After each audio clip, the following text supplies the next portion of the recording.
ప్రియమైన సంగమా, మీ అందరికి మరొక మారు ప్రభు అయిన యేసుక్రీస్తు వారి దివ్యనామములో ఈ రాత్రి కాల వేళ శుభాలు వందనాలు తెలియజేస్తున్నాం. చదువుబడిన దైవలేఖన భాగమును ఆధారం చేసుకుని మత్తయి సువార్త 16వ అధ్యాయము 24 నుంచి 28 వచనాలను ఆధారం చేసుకుని కొద్ది నిమిషాలు దేవుని వాక్యాన్ని ధ్యానించడానికి ప్రయత్నం చేద్దాం. మత్తయి సువార్త 16వ అధ్యాయానికి ముందు వరకు కూడా యేసుక్రీస్తు వారు లోకానికి దేవుని రాజ్యము సమీపించి ఉన్నది, మారు మనసు పొందండి అనేటువంటి సువార్తను ప్రకటిస్తూ వచ్చాడు. 16వ అధ్యాయమునకు వచ్చేసరికి ఇక్కడ నుంచి తన శిష్యులను యేసుక్రీస్తు వారు పొందబోయేటువంటి ఆ యొక్క శ్రమ మరణ పునరుత్థానములకు వారిని ప్రిపేర్ చేస్తూ ఉన్నాడు, వారిని సిద్ధపరుస్తూ ఉన్నాడు. అనగా రాబోవు శ్రమలను గురించి ఆయన మాట్లాడుతూ ఉన్నాడు. మనుష్య కుమారుడు ఈ లోకానికి వచ్చిన పనిని కడముట్టించనైనటువంటి ఆ సందర్భాన్ని గురించి తన శిష్యులతో మాట్లాడుతున్నట్టుగా మనము 16వ అధ్యాయం నుంచి గమనించవచ్చు. అందులో భాగంగానే యేసుక్రీస్తు వారు తన శిష్యులకు ఒక చక్కటి, చాలా ప్రాముఖ్యమైనటువంటి మాటలను ఆయన తెలియజేస్తూ ఉన్నాడు. చూడండి, 24వ వచనాన్ని మనం ఒకసారి గమనించినట్లయితే, ఆ యేసు తన శిష్యులను చూచి, ఎవడైనను నన్ను వెంబడింపగోరిన ఎడల తన్ను తాను ఉపేక్షించుకొని సిలువను ఎత్తుకొని నన్ను వెంబడింపవలెను. ఇక్కడ యేసుక్రీస్తు వారు శిష్యులతోటి చాలా స్పష్టముగా మాట్లాడుతూ ఉన్నాడు. ఎవడైనా సరే నన్ను వెంబడింప గోరిన ఎడల, క్రీస్తును వెంబడించాలని ఆశ కలిగినట్లయితే, ఆయనను వెంబడించాలని కోరిక కలిగినట్లయితే, వాడు ఏ విధమైనటువంటి జీవితాన్ని జీవించాలో ఇక్కడ యేసుక్రీస్తు వారు తెలియజేస్తూ ఉన్నారు. ఏమంటూ ఉన్నాడు చూడండి, తన్ను తాను ఉపేక్షించుకోవాలి. మొదటిగా తనని తాను ఉపేక్షించుకోవాలి. రెండవదిగా సిలువనెత్తుకొని ఆయనను వెంబడించాలి. రెండు ప్రాముఖ్యమైనటువంటి విషయాలను ఇక్కడ యేసుక్రీస్తు వారు మాట్లాడుతూ ఉన్నారు. ఎవరైనా నన్ను వెంబడించాలనుకుంటే వాడు మొదటిగా తనని తాను ఉపేక్షించుకోవాలి, రెండవదిగా సిలువనెత్తుకొని వెంబడించాలి. ఈ రెండు మాటలను మనము కొద్దిగా అర్థం చేసుకోవడానికి ప్రయత్నం చేస్తే, తన్ను తాను ఉపేక్షించుకోవాలి అనే మాటను మనము గమనించినట్లయితే, మనుష్యుడు ఎక్కువగా నేను అనేటువంటి భావాన్ని కలిగి ఉంటాడు. నేను, నాది, నా అనేటువంటి ఉద్దేశాలను కలిగి ఉంటాడు. ఇక్కడ నేను, నా అనేటువంటి మాట యొక్క అర్థము కేవలము వాని యొక్క శరీరము మాత్రమే కాదు. నేను అనే మాటకి వాని యొక్క శరీరమే మాత్రమే కాదు, గాని వాని శరీరములో ఉన్నటువంటి సమస్తమైనటువంటి కోరికలన్నీ కూడా అతనిని ప్రతిబింబింపజేస్తాయి. తన శరీరములో ఉన్నటువంటి, తన హృదయములో చెలరేగుతున్నటువంటి ప్రతి విధమైనటువంటి కోరికలన్నీ కూడా నా అనేటువంటి లేదా నేను అనేటువంటి భావనలోనికి వస్తాయి. యేసుక్రీస్తు వారు అంటున్నారు, మొదటిగా తనను తాను ఉపేక్షించుకోవాలి. నేను అనేటువంటి భావాన్ని, అనగా నాలో ఉన్నటువంటి ప్రతి విధమైనటువంటి చెడును, ప్రతి విధమైనటువంటి బలహీనతను, నాది అనుకుంటున్నటువంటి సమస్తాన్ని విడిచిపెట్టడానికి ముందుగా ప్రయత్నము చేయాలి. ఉపేక్షించుకోవాలి అనేటువంటి మాటను మనం ఒకసారి గమనించినట్లయితే, ఉపేక్షించుకొనుట అర్థం ఏంటంటే, ఎవరైనా మనకు కొంత ధనాన్ని ఇస్తున్నారనుకోండి, ఎవరైనా మనలను ప్రేమించి, మనల్ని ఇష్టపడి, లేకపోతే మన మీద ఉన్నటువంటి అభిమానాన్ని బట్టి, ప్రేమను బట్టి ఎవరైనా మనకి ఏదైనా ఒక విలువైన వస్తువు కానీ, డబ్బులు కానీ ఏదైనా ఇస్తున్నారనుకోండి, మనం ఏం చేస్తాం? దాన్ని కొన్ని సందర్భాల్లో నాకు వద్దండి, అయ్యో వద్దండి, నాకు అవసరం లేదు, నాకు ఉండేది నాకు సరిపోతుందండి, ఇది అవసరం లేదండి, దాన్ని తిరస్కరిస్తాము.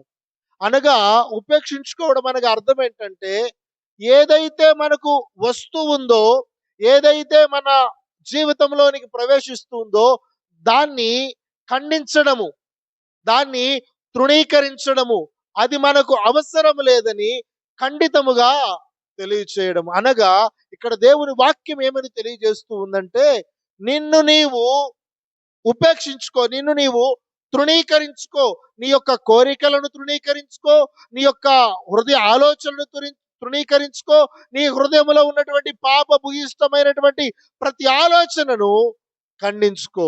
దేవుని వాక్యం అంటున్నాడు, ప్రియ సంగమా, యేసుక్రీస్తు వారిని వెంబడించడం అనేటువంటి మాటలో మొదటిగా మనలని మనము తృణీకరించుకోవాలి. మనకు మనమనేటువంటి ఏ యొక్క ఆలోచన మనలో ఉండకూడదు.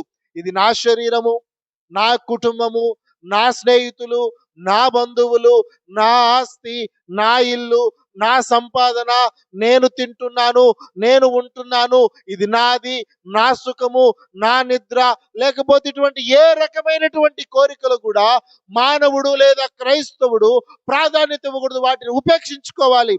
తన శరీరాన్ని ఉపేక్షించుకోవాలి. తన శరీరంలో ఉన్నటువంటి సమస్తమైనటువంటి కోరికలను, ఆలోచనలను, తనకిష్టమైనటువంటి ప్రతి విధమైనటువంటి లోకానుసారమైన ఆలోచనలన్నింటినీ కూడా తృణీకరించి విసర్జించి ఏమంటున్నాడు రెండవదిగా, సిలువనెత్తుకొని వెంబడించాలి.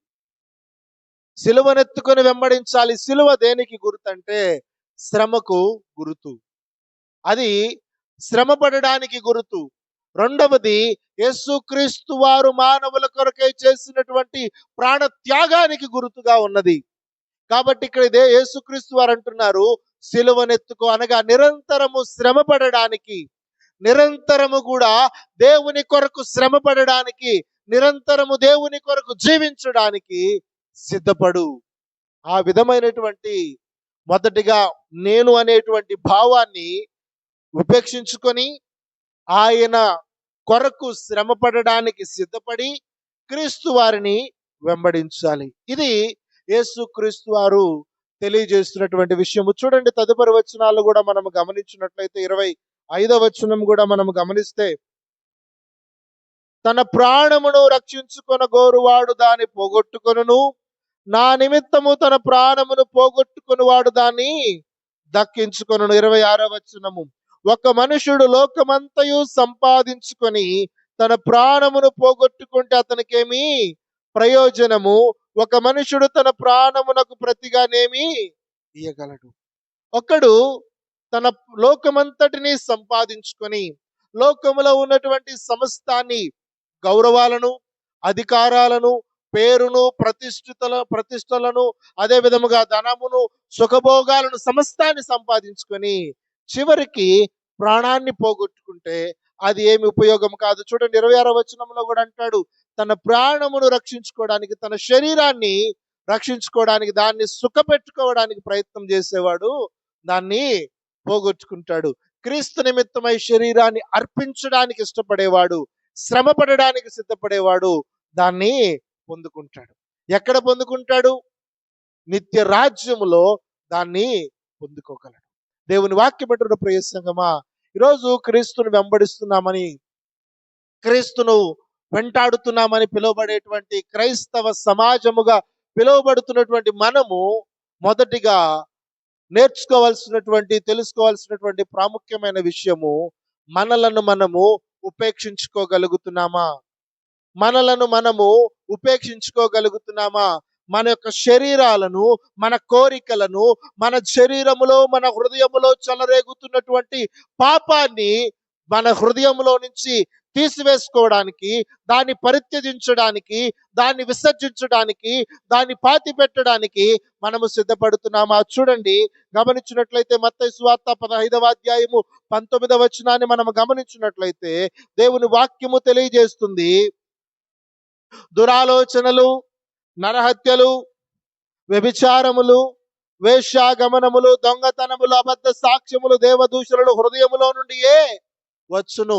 నా లేదా నేను అనేటువంటి భావనలో నుండి ఇవన్నీ కూడా మూకుమ్మడిగా బయటికి వస్తాయి. అహంకారము, స్వార్థము, అసూయ. ఇక్కడ చూడండి, ఆయన యేసుక్రీస్తు వారు అంటూ ఉన్నారు, దురాలోచనలు, నరహత్యలు, వ్యభిచారములు, వేశ్యాగమనములు, దొంగతనములు, అబద్ధ సాక్ష్యములు, దేవదూషణలు హృదయములో నుండే ప్రారంభమవుతాయి. అవి శరీరాన్ని సుఖపెట్టడానికి, శరీరాన్ని సంతోష పెట్టడానికి అవి పనిచేస్తూ ఉంటాయి. కాబట్టి నా దేవుని వాక్యము తెలియజేస్తూ ఉంది, నిన్ను నీవు ఉపేక్షించుకో. తన్ను తాను ఉపేక్షించుకొనగలిగిన వాడే ఆయనను వెంబడించడానికి అర్హుడై ఉంటాడు.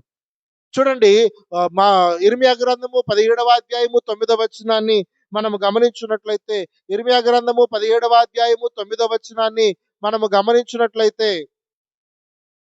హృదయము అన్నిటికంటే మోసకరమైనది, అది ఘోరమైన వ్యాధి గలది, దాన్ని గ్రహింపగల వాడెవడు. హృదయము అన్నిటికంటే మోసకరమైనది, అది ఘోరమైన వ్యాధి గలది, దాన్ని గ్రహింపగలవాడెవడు. ఈ హృదయము లేదా నేను అనుకునేటువంటి ఈ శరీరము నిన్ను మోసపరుస్తుంది, నిన్ను మభ్య పెడుతుంది, నిన్ను పాపములోనికి తీసుకొని వెళుతుంది. దేవుని వాక్యం వింటున్న ప్రియ సంగమా, యేసుక్రీస్తు వారు కూడా ఈ లోకంలో బ్రతికినప్పుడు తనను తాను రిక్తునిగా చేసుకున్నాడనే మాట అపోస్తలుడైన పౌలు ఫిలిప్పీ సంఘముతో రాస్తూ అంటూ ఉన్నాడు. యేసుక్రీస్తు వారు తనను తాను రిక్తునిగా చేసుకున్నాడు అనగా తనను తాను ఉపేక్షించుకున్నాడు. తన శరీరాన్ని ఆనాటి యూదులకు అప్పగించేశాడు. తన యొక్క ముఖాన్ని వారి పిడిగుద్దులకు అప్పగించేశాడు. వారి యొక్క దేహముని, ఆయన యొక్క దేహాన్ని వారి కొరడాలకు అప్పగించాడు. ఆయన యొక్క చెవులను వారి యొక్క అవమానకరమైనటువంటి మాటలకు అప్పగించినాడు. ఎక్కడ తన శరీరాన్ని సుఖపెట్టుకోవడానికి ప్రయత్నం చేయలేదు, తన కోరికలను నెరవేర్చుకోవడానికి ప్రయత్నం చేయలేదు, తనకిష్టం వచ్చినట్టుగా బ్రతకడానికి యేసుక్రీస్తు వారు ఎక్కడా పని చేయలేదు. తనను తాను ఉపేక్షించుకున్నాడు. తన శరీరాన్ని నలగగొట్టుకోవడానికి ఇష్టపడ్డాడు. తన శరీరాన్ని గురించినటువంటి ఏమాత్రము చింత లేనటువంటి వాడిగా యేసుక్రీస్తు వారి లోకంలో బ్రతికాడు. యేసుక్రీస్తు వారు మరేమీ మనల్ని అడగడం లేదు. ఏదో ఒక కొత్తది, లేకపోతే ఎవరు చేయనటువంటిది, ఎవరి వల్ల సాధ్యం కానటువంటి విషయాన్ని నిన్ను నన్ను చేయమని ఆయన అడగడం లేదు. ఆయన అడిగేదేంటి, ఆయన సూచించే మాట ఏంటంటే, నేను ఏ విధముగా నా శరీరాన్ని ఉపేక్షించుకున్నానో, నన్ను నేను ఏ విధముగా రిక్తునిగా చేసుకున్నానో, నన్ను నేను ఏ విధముగా నా శరీరానికి ఏ మాత్రము సుఖాన్ని అలవాటు చేసుకోకుండా బ్రతికానో, నీవు కూడా అలాగే బ్రతుకు. నేను బ్రతికి చూపించాను కదా, నేను జీవించాను కదా, నేను ఈరోజు ఏ విధముగా జీవించి పాపానికి దూరంగా ఉన్నానో, నీవు కూడా ఆ విధముగానే జీవించమని దేవాతి దేవుడు మాట్లాడుతూ ఉన్నాడు.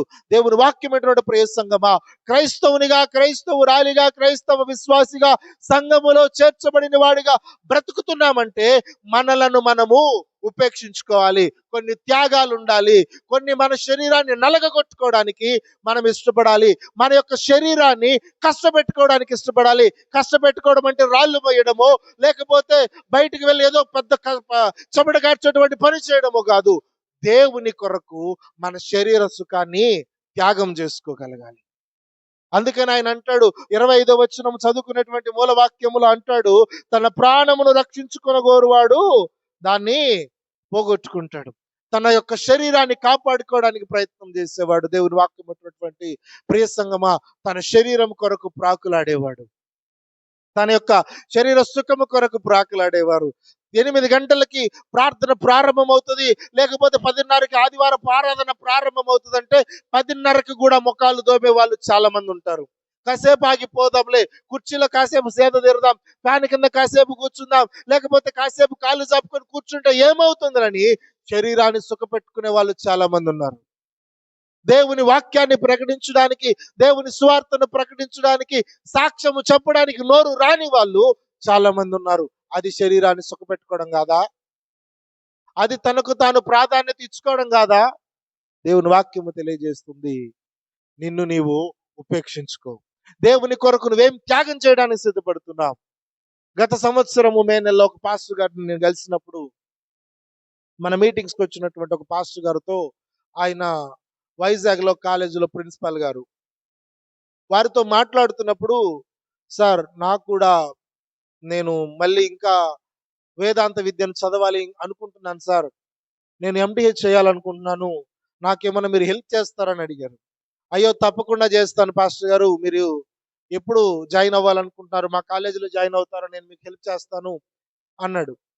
సార్ నేనైతే డైలీ క్లాసులకైతే రాలేను సార్. నేను రోజు వచ్చి క్లాసులలో కూర్చోలేను సార్. నాకు మందిరం ఉంది. ఈ సంఘ కాపరిగా ఉన్నాను. నేను రాలేను సార్ అన్నప్పుడు, అలాంటప్పుడు నువ్వెందుకు చేయాలనుకుంటున్నావు వేదాంత విద్యను? సర్టిఫికేట్ కోసం చేయాలనుకుంటున్నావా అన్నాడు. నేనేం మాట్లాడాలో అర్థం కాలేదు. దేవుని పరిచర్యలో ముందుకెళ్ళాలనుకున్నప్పుడు, కొద్దిగా త్యాగం చేయలేనప్పుడు నువ్వెందుకు చదవడము? ఆ సర్టిఫికేట్‌కి ఏమన్నా విలువ ఉంటదా? నువ్వు ఇంట్లో కూర్చుంటావు. అక్కడ కూర్చో, అక్కడికొచ్చి ఎగ్జామ్స్ రాసి ఎళ్ళిపోతావు. ఆ సర్టిఫికేట్ తీసుకుంటావు. దానివల్ల నీ నాలెడ్జ్ పెరుగుతదా? దానివల్ల నీ సంఘాన్ని ఇంక మరి కొంచెం గొప్పగా నడపగలవా? అదేమీ లేదు కదా! అలాంటప్పుడు ఇంటి దగ్గరే ఉండు. నువ్వు చేస్తున్న పరిచర్యనే కొనసాగించు. దేవుని వాక్యం వింటున్న ప్రియ సంగమా, ఆ రోజు ఆయన అన్న మాట, దేవుని కొరకు, దేవుని పరిచర్య కొరకు త్యాగం చేయలేకపోతే, ఏదో కొన్ని కోల్పోలేకపోతే, నీ కుటుంబాన్ని కొద్దిసేపు నువ్వు పక్కన పెట్టలేకపోతే, నీ యొక్క శరీరాన్ని కొద్దిసేపు విసర్జించలేకపోతే, నువ్వు దేవుని క్రైస్తవునిగా ఏమని పిలువబడతావు? క్రైస్తవురాలిగా ఏమని పిలువబడతావు? మన జీవితాలను కొద్దిసేపు మన శరీరాలను ఆయాసపరుచుకోలేకపోతే, కష్టపెట్టుకోలేకపోతే, దేవుని కొరకు ఏం జీవిస్తావు? ఆ రోజు ఆయన అన్న మాటకి, లేదు సార్ నేను కొంత టైం అయినా పర్వాలేదు, కొంత సమయాన్నన్నా తీసుకొని, ఆ తర్వాత నాకు వీలు కుదిరినప్పుడే నేనే వచ్చి రెగ్యులర్‌గానే చదువుతాను సార్ అని ఆయనతో అన్నప్పుడు, నువ్వు రెగ్యులర్‌గా వచ్చి చదవాలనుకున్నప్పుడు నాతో కలువు, నాకు ఫోన్ చేయి. నేను నీకు సలహా ఇస్తాను. నీకు అవసరమైతే క్లాసులు నీకు నచ్చిన టైంలో అరేంజ్ చేయడానికి నేను ఆహ్, నీకు సహాయం చేస్తానన్నాడు. దేవుని వాక్యం వింటున్న ప్రియ సంగమా, దేవుని కొరకు మనలను మనము మన జీవితాలను సిద్ధపరచుకోవడానికి ఇష్టపడాలి. మన హృదయంలో దురాలోచనలు వస్తాయి. మన హృదయంలో నరహత్యలు వంటి ఆలోచనలు వస్తూ ఉంటాయి. కాముకత్వం చెలరేగుతూ ఉంది. వాటిని సుఖపెట్టుకోవడానికి మన శరీరాన్ని ఆస్పదము చేసుకోకూడదు. అందుకని ఇర్మియా అంటాడు, హృదయము ఘోరమైనటువంటి వ్యాధి కలిగినది. అది మోసకరమైనది. అది మోసం చేస్తుంది. అది మోసం చేసి నిన్నేం చేస్తుందంటే, నీ ప్రాణాన్ని, నీ జీవాన్ని నిత్య జీవంలోనికి పోనివ్వకుండా అడ్డుపడుతుంది. అందుకని యేసుక్రీస్తు వారు అన్నారు, నిన్ను నీవు ఉపేక్షించుకో. తన్ను తాను ఉపేక్షించుకోవడానికి సిద్ధపడాలి. ఈ విషయాన్ని, మరొక విషయాన్ని చెప్పడానికి కొంత బాధగా ఉంది గాని చెప్పడానికి చెప్పాలనిస్తున్నటువంటి సందర్భం కాబట్టి చెబుతూ ఉన్నాను. గత బుధవారమున మన మందిరంలో కొత్తగా ఎవరైనా పాస్టర్ ట్రైనింగ్ అయ్యే వాళ్ళకి, ఎవరైనా జాయిన్ అవ్వే వాళ్ళకి అవకాశం ఇవ్వడానికి బైబిల్ పరీక్ష పెట్టాం. బైబిల్ పరీక్ష అయిపోయిన తర్వాత మీకు ఇంటర్వ్యూ ఉంటదని గూడా చెప్పాం. ఇంటర్వ్యూ అని చెప్పినప్పుడు బైబిల్ పరీక్ష అయితే రాశారు. రాసిన తర్వాత మధ్యాహ్నం భోంచేశారు. భోజనం తర్వాత ఇంటర్వ్యూకు ఉండడానికి వాళ్ళకి ఓపిక సరిపోలే. ఒక 10 నిమిషాలుంటే ఇంటర్వ్యూ అయిపోతది. ఆ 10 నిమిషాలు కూర్చోడానికి ఓపిక రాలే. మాకు పనులున్నాయి సార్ మేమెళ్ళాలి. మాకు పలానా చోట పనుంది సార్ వెళ్ళాలి. పలానా చోట మా అవసరత ఉంది సార్ మేమెళ్ళాలి. మరి ఈ ఇంటర్వ్యూ జరిగేది దేని కొరకు? దేని కొరకు ఇంటర్వ్యూని పెట్టారు? నువ్వు పరిచర్య కొరకు సిద్ధపడుతున్నానొచ్చినప్పుడు, పరిచర్య చేయాలని సంకల్పము కలిగినప్పుడు, నేను పరిచర్యలో ముందుంటానని నిర్ణయించి తీసుకొని ఇక్కడి దాకా వచ్చినప్పుడు, ఒక 10 నిమిషాలు నీ సుఖాన్ని ఆపుకోలేవా? 10 నిమిషాలు నీ శరీరాన్ని కష్టపెట్టుకోలేవా? దేవుని వాక్యం వింటున్న ప్రియ సంగమా, కేవలం వారికి మాత్రమే కాదు, సంఘములో ఉన్న ప్రతి ఒక్కరికి, క్రైస్తవునిగా ప్రతి ఒక్కరు కూడా తమ శరీరాలను సుఖపెట్టుకోవడానికి వీల్లేదు. తమ యొక్క కోరికల నిమిత్తము, తమ యొక్క ఆలోచనల నిమిత్తము వాటిని, మన శరీరాన్ని సుఖపెట్టుకోవడానికి వీలు లేదు. మన శరీరాన్ని ఆస్పదం చేసుకోకూడదు. దాన్ని ఉపేక్షించుకొని బ్రతకడానికి ఇష్టపడాలి. యేసుక్రీస్తు వారు అన్నారు, తన్ను తాను ఉపేక్షించుకోవాలి. తన్ను తాను ఉపేక్షించుకోవాలి. దేవుని సన్నిధిలో నా శరీరాన్ని నేను ప్రాధాన్యత ఇచ్చుకోను. ఈరోజు మన హృదయాల మీద మనం ఒట్టేసుకొని మాట్లాడుకుందాం. నిజంగానే మాట్లాడుకుందాం. పని ఉండి ఆలస్యమైన వారి గురించి నేనేం మాట్లాడను. నిజంగానే పనులుండి కష్టపడి ఉదయం నుంచి సాయంత్రం దాకా పని చేసామండి, చాలా లేట్ అయిందండి, అందుకనే లేటుగా మందిరానికి వచ్చాము అనే వాళ్ళని ఎవరేమనరు. కానీ నిజంగానే ఏ పని లేకుండా కాలాన్ని, సమయాన్ని వెళ్ళబుచ్చి, కాలము అయిన తర్వాత, సమయం దాటిన తర్వాత మందిరాలకు వచ్చే వాళ్ళు ఎంతమంది ఉన్నారు? దేవునికి, మీ యొక్క మనస్సాక్షికి సమాధానం చెప్పుకోవడానికి మీరు ప్రయత్నం చేయండి. మనుషులు ఎవరికి సమాధానం చెప్పుకోవాల్సిన అవసరం లేదు. దేవునికి మన యొక్క మనస్సాక్షికి సమాధానం చెప్పుకోవడానికి ప్రయత్నం చేయాలి. పనులు ఉండడం వల్లో లేకపోతే మరొక వేరే ఇబ్బందులు ఉండడం వల్లనో ఆలస్యం అవ్వడం గురించి మాట్లాడడం. ఏ పని లేకుండా, ఏ ఆలస్యం లేకుండా, ఏ ఏ ఇబ్బంది లేకుండా కావాలని ఆలస్యంగా వచ్చే వారిని ఒకసారి ఆలోచన చేద్దాం. పాటలు అయిపోయిన తర్వాత మందిరానికి పోదామనే ఆలోచన కలిగిన వారు చాలా మంది ఉన్నారు. ఆశీర్వాదం చెప్పేటప్పుడు మందిరానికి పోదాంలే అనుకునే వాళ్ళు చాలా మంది ఉన్నారు. దేవుని వాక్యం వింటున్న ప్రియ సంగమా, మన శరీరాలను మనం ఉపేక్షించుకోవాలి. మన శరీరాలను మనము ఉపేక్షించుకోవాలి. చూడండి, మనం గమనించినట్లయితే హెబ్రీయులకు రాసినటువంటి పత్రిక 11వ అధ్యాయము, హెబ్రీయులకు రాసినటువంటి పత్రిక 11వ అధ్యాయము 24 నుంచి 26 వచనాలు.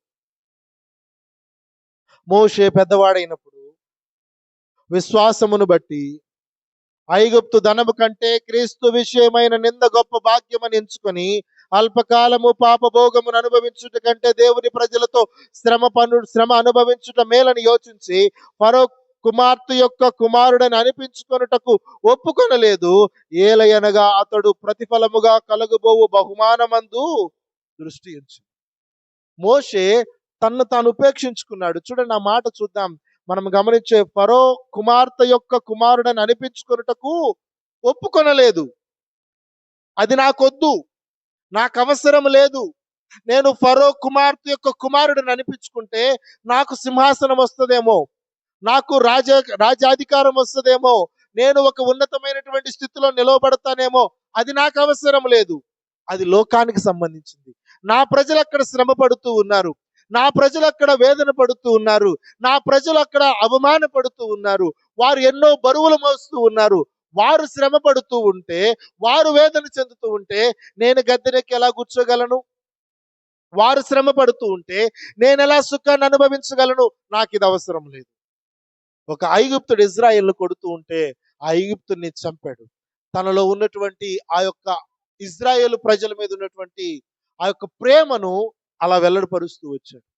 దేవుని వాక్యం ఉంటున్న ప్రియ సంగమా, ఆయన మోషే యొక్క జీవితాన్ని గమనిస్తే విశ్వాసమును బట్టి ఐగుప్తు ధనము కంటే క్రీస్తు విషయమైన నింద గొప్ప భాగ్యమని ఎంచుకొని అల్పకాలము పాపభోగమును అనుభవించుట కంటే దేవుని ప్రజలతో శ్రమ పడుట మేలని యోచించు. తనను తాను శ్రమ పెట్టుకోవడానికి ఎక్కడ ఉండాల్సినటువంటి మోషే ఫరో సంస్థానములో ఫరో కుమార్తె యొక్క కుమారుడని పిలువబడుతూ చక్కగా ధనభోగాలను అనుభవిస్తూ రాజ్యాధికారాలు అనుభవిస్తూ చక్కగా ఆహారము తింటూ మంచి భోజన పదార్థాలను తింటూ ఆ ఉన్నతమైన స్థితిలో ఉండవలసినటువంటి మోషే ఇత్రో దగ్గరకు వచ్చి గొర్రెలు కాసుకుంటూ ఉన్నాడు. ఇత్రో దగ్గరకు వచ్చి 40 సంవత్సరాలు గొర్రెలు కాశాడు. 40 సంవత్సరాలు ఇత్రో దగ్గర ఆయన ఉన్నాడు. దేవుని వాక్యం ఉంటున్న ప్రియ సంగమా, తను తన ప్రజలతో పాటు శ్రమ పడడానికి ఇష్టపడ్డాడు. తన యొక్క శరీరాన్ని, తన యొక్క జీవితాన్ని ఉపేక్షించుకోవడానికి ఇష్టపడ్డాడు. ఈరోజు మన పరిస్థితి ఏ విధముగా ఉందో ఒకసారి మనలను మనం ఆలోచన చేసుకుందాం. యోహాను సువార్త 12వ అధ్యాయము 25వ వచనం చూద్దాం. యోహాను సువార్త 12వ అధ్యాయము 25వ వచనము. తన ప్రాణమును ప్రేమించువాడు దాన్ని పోగొట్టుకొనును, ఈ లోకములో తన ప్రాణమును ద్వేషించువాడు నిత్య జీవము కొరకు దానిని కాపాడుకొనునని మీతో నిశ్చయముగా చెప్పుచున్నాను. ప్రాణమును కాపాడుకోవడానికి ప్రయత్నం చేసేవాడు, శరీరాన్ని దాచుకోవడానికి ప్రయత్నం చేసేవాడు దాన్ని పోగొట్టుకుంటాడు. మోషే దాన్ని కష్టపెట్టడానికి ఇష్టపడ్డాడు, శ్రమ పడడానికి ఇష్టపడ్డాడు, అవమానం పొందడానికి ఇష్టపడ్డాడు. 6 లక్షల కాల్బలం కలిగినటువంటి గొప్ప సైన్యముగా ఉన్నటువంటి వారిని నడిపించే క్రమంలో ఎన్నో అవమానాలు, ఎన్నో నిందలు, ఎన్నో శ్రమలను ఓర్చుకున్నాడు. చివరికి ఒక ఉన్నతమైనటువంటి ఆశీర్వాదాన్ని పొందుకోగలిగినాడు. దేవుని వాక్యం ఉంటున్న ప్రియ సంగమా, చూడండి, ఇక్కడ ఆఖరి మాట 25వ వచనంలో ఆఖరి మాట మనం గమనించినట్లయితే, ఈ లోకములో తన ప్రాణమును ద్వేషించువాడు నిత్య జీవము కొరకు దానిని కాపాడుకుని, నిత్య జీవము కొరకు దాన్ని కాపాడుకోగలరు. ఈ లోకములో ఉపేక్షించుకోవడం అంటే నిత్య జీవము కొరకు మనము మన ఆత్మలను సిద్ధపరచుకోవడమే. నిత్య రాజ్యములో మనం వెళ్ళడానికి తగినటువంటి పరిస్థితులను మనము ఏర్పాటు చేసుకోవడమే. నన్ను వెంబడించడం అనే దాంట్లో మొదటిగా మనలను మనము ఉపేక్షించుకోగలగాలి. మన శరీరములను నలగొట్టుకోవడానికి ఇష్టపడాలి. మన హృదయమును విసర్జించడానికి, హృదయంలో ఉన్న వాటిని విసర్జించడానికి మనము ఇష్టపడాలి. అది ఉపేక్షించుకోవడం. మోషే ఒప్పుకోలేదు. ఆ కీర్తి నాకొద్దు, ఆ ధనము నాకొద్దు, ఆ సంపదలు నాకొద్దు, ఆ గౌరవాలు నాకొద్దు. నేను శ్రమ పడడానికి ఇష్టపడతాను. ఈరోజు నీవు నేను ఏ స్థితిలో ఉన్నామో ఒకసారి మనలను మనం పరిశీలన చేసుకుందాం. తదుపరి మనం గమనించినట్లయితే రెండవదిగా ఉపేక్షించుకొని, చూడండి ఆ యొక్క 24వ వచనం, మూల వాక్యం 24వ వచనము. సిలువనెత్తుకొని వెంబడించాలి. మొదటిగా తనను తాను ఉపేక్షించుకోవాలి. రెండవదిగా సిలువనెత్తుకొని వెంబడించాలి. సిలువ అనేది శ్రమకు గుర్తుగా ఉంటుంది. అవమానమునకు గుర్తుగా ఉంటుంది. కష్టానికి గుర్తుగా ఉంటుంది. వేదనకు గుర్తుగా ఉంటుంది. బాధకు గుర్తుగా ఉంటుంది. యేసుక్రీస్తు వారు మన కొరకై శ్రమ పొందుకున్నాడు. బాధలను పొందుకున్నాడు. వేదనలు పొందుకున్నాడు. దుఃఖమును పొందుకున్నాడు. ఎందు నిమిత్తమై? తన శరీరమందు మన కొరకు ఆయన శ్రమ పడ్డాడు. పేతురు రాసినటువంటి మొదటి పత్రిక 4వ అధ్యాయం 1-2 వచనాలను చూద్దాం. పేతురు రాసినటువంటి మొదటి పత్రిక 4వ అధ్యాయం 1-2 వచనాలు. క్రీస్తు శరీరమందు శ్రమపడెను గనుక మీరును అట్టి మనసును ఆయుధముగా ధరించుకొనుడి. శరీర విషయములో శ్రమపడిన వాడు శరీరమందు జీవించు మిగిలిన కాలమికి మీదట మనుజాశలను అనుసరించి నడుచుకొనక దేవుని ఇష్టానుసారముగానే నడుచుకున్నట్లు పాపముతో జోలిక నేమియు లేక ఉండును. పేతురు అంటున్నాడు, సంఘముతో మాట్లాడుతూ ఉన్నాడు, యేసుక్రీస్తు వంటి జీవితాన్ని మీరు కలిగి ఉండండి అంటున్నాడు. మొదటి వచనములో క్రీస్తు శరీరమందు శ్రమపడిన కనుక మీరును అట్టి మనస్సును ఆయుధముగా ధరించుకోనండి. క్రీస్తు ఏ రకమైనటువంటి శ్రమలు పొందుకున్నాడో, ఏ రకముగా తన శరీరాన్ని శ్రమ పరుచుకోవడానికి ఇష్టపడ్డాడో, ఆ రకమైనటువంటి మనస్సును మనము ధరించుకోవాలి. కారణం ఏంటంటే మన మనుజాశల నుండి అది మనలను విడిపిస్తుంది. చూడండి 2వ వచనంలో గమనించినట్లయితే, శరీర విషయంలో శ్రమ పడిన వాడు శరీరమందు జీవించు మిగిలిన కాలము ఇక మీదట మనుజాశలను అనుసరించి నడుచుకొనక దేవుని ఇష్టానుసారముగానే నడుచుకొనును. నడుచుకున్నట్లు పాపముతో జోలిక ఏమీ ఉండదు. పాపము జోలికి వెళ్ళక మనుజాశలను నెరవేర్చుక దేవుని ఇష్టానుసారముగా బ్రతికేవాడుగా మార్చబడతాడు. ఎప్పుడు? శరీరమందు శ్రమ పడడానికి ఇష్టపడ్డవాడు, తన సిలువను మోయడానికి ఇష్టపడ్డవాడు, శ్రమను అనుభవించడానికి ఇష్టపడ్డవాడు, వేదనను అనుభవించడానికి సిద్ధపడ్డవాడు, దుఃఖాన్ని పొందుకోవడానికి సిద్ధపడ్డవాడు, ఆ యొక్క కష్టాన్ని తీసుకోవడానికి సిద్ధపడ్డవాడు మనుజాశల జోలికి పోక పాపమును విసర్జించి దేవుని ఇష్ట ప్రకారముగా జీవిస్తాడు. దేవుని వాక్యం ఉంటున్న ప్రియ సంగమా, యేసుక్రీస్తు వారు ఆ రకమైనటువంటి జీవితాన్ని జీవించినాడు. ఆ రకమైనటువంటి బ్రతికినాడు. ఇక్కడ మనకు క్రైస్తవ్యము అంటే ఆయన ఏమంటున్నాడు? నన్ను వెంబడించమంటున్నాడు. నన్ను వెంబడించమంటే ఫాలో మీ అనగా అర్థం ఏంటంటే, నేను ఏ మార్గములో వెళుతున్నానో ఆ మార్గములోనే రా. నేను ఏ రకమైనటువంటి మార్గాన్ని నీ ముందు నుంచి వెళుతూ ఉన్నానో ఆ మార్గంలోనే నా వెనక రా. అది యేసుక్రీస్తు వారు చెప్పే మాట. అందుకనే ఆయన తన శరీరాన్ని ఉపేక్షించుకున్నాడు. మనము మన శరీరాలను ఉపేక్షించుకోవాలి. ఆయన శరీరమందు శ్రమ పడ్డాడు. మనము కూడా శ్రమ పడడానికి సిద్ధపడాలి. ఎందుకంటే శరీరము పాపమునకు నిలయమై ఉంటుంది. అది పాపాన్ని ప్రేరేపిస్తుంది, పాపులుగా మార్చుతుంది. కాబట్టి పాపాన్ని పరిత్యజించే వారముగా మనము మార్చబడాలి. క్రీస్తు వలె మనము బ్రతకడానికి ఇష్టపడాలి. క్రీస్తు ఏ మార్గములో నడిచాడో ఆ మార్గంలోనే నడవడానికి మనం ఇష్టపడాలి. అందుకని ఆయన నన్ను వెంబడించేవాడు ఇలాగే బ్రతకాలి. ఎందుకంటే నేను అలాగ బ్రతకాను కాబట్టి, నేను అలాగ జీవించాను కాబట్టి నాలాగా బ్రతకండి. దేవుని వాక్యం అంటున్న ప్రియ సంగమా, దీన్ని బట్టి ఈ లోకంలో మనం ప్రాణాన్ని, మన యొక్క ధనభోగాలను సమస్తాన్ని కోల్పోవచ్చు, కానీ పరలోకములో మన కొరకు సమస్తమును దాచిపెట్టబడుతుంది.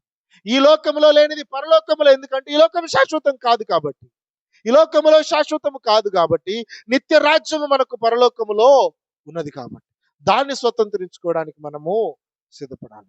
ఈ లోకములో ఉన్న ఈ కొద్ది కాలం కొరకే అనేక ప్రయాసాలు పడుతూ మన శరీరాలను బట్టి, మన యొక్క ఉన్నటువంటి ఇబ్బందులను బట్టి మనము ప్రయత్నము చేసిన ఎడల మన యొక్క నిత్య జీవాన్ని మనము కోల్పోతాం. చూడండి, కొలస్సీలకు రాసినటువంటి పత్రిక మొదటి అధ్యాయం 24వ వచనాన్ని చూద్దాం. కొలస్సీలకు రాసినటువంటి పత్రిక మొదటి అధ్యాయం 24వ వచనము. ఇప్పుడు మీ కొరకు నేను అనుభవించుచున్న శ్రమల యందు సంతోషించుచు సంఘము అని ఆయన శరీరము కొరకు క్రీస్తు పడిన పాటలలో కొదవైన వాటి యందు నా వంతు నా శరీరమందు సంపూర్ణము చేయుచున్నాను. అపోస్తలుడైన పౌలు అంటున్న మాట చాలా అద్భుతమైన మాట. ఎవరు అనడానికి కూడా సాహసించినటువంటి మాటని పౌలు అంటూ ఉన్నాడు. ఏ భక్తుడు అనడానికి కూడా సాహసించినటువంటి మాట పౌలు మాత్రమే అంటూ ఉన్నాడు. చూడండి ఏమంటున్నాడు, నేను అనుభవించుచున్న శ్రమల యందు సంతోషించుచు సంగమను ఆయన శరీరము కొరకు క్రీస్తు పడిన పాట్లలో కొదువైన వాటి యందు నా వంతు నా శరీరమందు సంపూర్ణము చేస్తున్నాను. సంఘమును సంపాదించుకోవడానికి క్రీస్తు శరీరమందు పడినటువంటి పాటలలో ఏమైనా మిగిలిచి వెళ్ళిపోతే, ఆయన ఏదైనా కొదువు చేసి వెళ్ళిపోతే వాటిని నేను పొందుకోవడానికి ఇష్టపడుతూ ఉన్నా. క్రీస్తు ఏదైతే శ్రమలు పొందుకున్నాడు, ఆయన ఏమైనా పొందుకోవడము విడిచి వెళ్ళిపోతే, కొదువైగా విడిచి వెళ్ళిపోతే ఆ మిగిలిన వాటిని నేను పొందుకోవడానికి ఇష్టపడుతున్నా. నేను ఆ రకంగా బ్రతుకుతున్నా. ఇది క్రీస్తును పోలి నడుచుకోవడం, ఇది క్రీస్తును వెంబడించడం, ఇది క్రీస్తు వలె బ్రతకడం. దేవుని వాక్యం అంటున్న ప్రియ సంగమా, పౌలు అంటాడు, మీరు నన్ను పోలి నడుచుకోనండి, ఎందుకంటే నేను క్రీస్తును పోలి నడుచుకుంటున్నాను. మీరు నన్ను పోలి నడుచుకోనండి, నేను క్రీస్తును పోలి నడుచుకుంటున్నాను. దేవుని వాక్యం అంటున్న ప్రియ సంగమా, అది నిజమైనటువంటి విశ్వాసి ఇవ్వగలిగినటువంటి ఒక గొప్ప స్టేట్మెంట్, ఒక ఉన్నతమైనటువంటి సమర్పణతో కూడినటువంటి మాట. ఈరోజు మన క్రైస్తవ జీవితాల్లో మనం ఆ రకమైనటువంటి మాటలు మాట్లాడగలమా? నేను శ్రమ పడడానికి సిద్ధపడుతున్నాను, నేను క్రీస్తు కొరకు బ్రతికే విషయంలో అవమానపడడానికి సిద్ధపడుతున్నాను, నిందలు మోయడానికి సిద్ధపడతాను. ఏదైనా క్రీస్తు వదిలిపెట్టిపోతే దాన్ని నేను భరించడానికి ఇష్టపడుతున్నానని మనల్ని మనము ఆ రకమైనటువంటి జీవితంలోనికి సిలువ మోయడానికి ఇష్టపడుతున్నాము. ఆయన మనలను వెంబడించమంటున్నాడు. నన్ను వెంబడించేవాడు ఇలాగ ఉండాలంటూ ఉన్నాడు, ఇలాగ బ్రతకాలంటూ ఉన్నాడు. నన్ను వెంబడించేవాడు ఈ రకమైనటువంటి జీవితాన్ని జీవించాలంటున్నాడు. ఆ రకమైనటువంటి జీవితాన్ని జీవించడానికి మనము సిద్ధపడుతున్నామా? యోహాను సువార్త 10వ అధ్యాయం 11వ వచనాన్ని చూద్దాం. ఆఖరిగా ముగించుకున్న యోహాను సువార్త 10వ అధ్యాయం 11వ వచనం. నేను గొర్రెలకు మంచి కాపరిని, మంచి కాపరి గొర్రెల కొరకు తన ప్రాణము పెట్టును. దేవుని వాక్యం అంటున్న ప్రియ సంఘం, యేసుక్రీస్తు వారు అంటున్నమాట, నేను గొర్రెలకు మంచి కాపరిని. నేను గొర్రెలకు మంచి కాపరిని, మంచి కాపరి తన గొర్రెల కొరకు ప్రాణం పెడతాడు. నేను సంఘము కొరకు ప్రాణం పెట్టడానికి ఇష్టపడుతున్నాను. విశ్వాసుల కొరకు ప్రాణం పెట్టడానికి ఇష్టపడుతున్నాను. నేను వారికి మంచి కాపరిగా ఉంటున్నాను. ఆయన ఆయన కాపరిగా ఉంటున్నాడు, మనల్ని గొర్రెలుగా ఉండమంటూ. ఆయన కాపరిగా ఉంటానంటున్నాడు, మనల్ని గొర్రెగా ఉండమంటున్నాడు. గొర్రె కాపరిని అనుసరిస్తూ ఉంది. కాపరి ఏ మార్గంలో వెళితే ఆ మార్గంలోనే వెళుతూ ఉంది. కాపరి ఏ నడవడికను నడుస్తే ఆ వెనకనే గొర్రె వెళుతూ ఉంది. గత 2 దినాల క్రితము ఇట్లా రోడ్డు మీద వెళ్తూ ఉన్నప్పుడు ఒక కాపరి గొర్రెలు కాసుకునేటువంటి ఒక ఆయన ఒక గొర్రెలను ఒక చిన్న కాలువ దాటిస్తూ ఉన్నాడు. గొర్రెలు కాలువ దగ్గరకు వచ్చి ఆగిపోయినాయి. అవి ముందుకు వెళ్ళడం లేదు. వెంటనే ఏం చేశాడంటే ఒక అతను ఒక గొర్రెను తీసుకొని ఆ కాలువలో నుంచి నడిచి అవతలకి వెళ్ళిపోయాడు. ఒక గొర్రెను తీసుకొని ఆ కాలువలో నుంచి నడిచి అవతలకి వెళ్ళిపోయినాడు. ఎప్పుడైతే ఆ కాపరి ఆ గొర్రెను తీసుకొని కాలువలో నుంచి నడిచి అవతలకి వెళ్ళాడో, ఆ తరువాత ఒక గొర్రె తర్వాత ఒకటి ఆ కాపరి వెంటనే ఆ కాలువలో నుంచి నడిచి అవతలకి వెళ్ళిపోయాడు. యేసుక్రీస్తు వారిని వెంబడించడం అంటే ఆయన అడుగు జాడల్లో మనము నడవడం. అందుకే ఆయన అంటాడు, నేను గొర్రెలకు మంచి కాపరిని, మీరు గొర్రెలు. అందుకని దావీదు మహారాజు అంటాడు 23వ కీర్తనలో, యెహోవా నా కాపరి, ఆయన నా కాపరి కాబట్టి నేను ఆయన అడుగు జాడల్లో నడవడానికి ఇష్టపడుతున్నాను, ఆయన వెంబడించడానికి ఇష్టపడుతున్నాను, ఆయన ఎటు వెళ్ళమంటే అటు వెళ్ళడానికి, ఆయన ఎటు పొమ్మంటే అటు పోవడానికి నేను ఇష్టపడుతున్నాను. దేవుని వాక్యం అంటున్న ప్రియ సంగమా, ఈరోజు నీవు నేను ఎటువంటి సమర్పణ జీవితంలో ఉన్నాం? క్రైస్తవునిగా ఉన్నాం, క్రైస్తవురాలుగా పిలువబడుతున్నాం. కానీ నిజమైనటువంటి క్రీస్తుని వెంబడించేటువంటి, క్రీస్తుని వెంబడిస్తూ బ్రతికేటువంటి బ్రతుకును మనము బ్రతుకుతున్నామా? ఒకసారి మనలను మనం పరిశీలన చేసుకుందాం. మన జీవితాలను మనం పరిశీలన చేసుకుందాం. ఈ సమయంలో క్రీస్తుని వెంబడించేటువంటి కృపను ఆయన దయచేయలాగిన మన జీవితాలను ఇక నుంచి నేను శ్రమ పడడానికి ఇష్టపడతాను, నా శరీరాన్ని నేను ఉపేక్షించుకుంటాను ప్రభు అని ఒక స్థిరమైనటువంటి వాగ్దానమును, ఒక ప్రమాణమును చేసుకొని, ఆ ప్రమాణమును అనుసరించి, ఆ కాపరి అయినటువంటి యేసు క్రీస్తు వారిని వెంబడించడానికి ప్రయత్నం చేద్దాం. అటువంటి కృపను పరిశుద్ధాత్మ దేవుడు మనందరికి అనుగ్రహించును గాక. ఆమేన్. తలలు వంచి ప్రార్థన చేసుకుందాం. తలలు వంచి ప్రార్థన చేద్దాం. పరిశుద్ధుడా గొప్ప దేవా,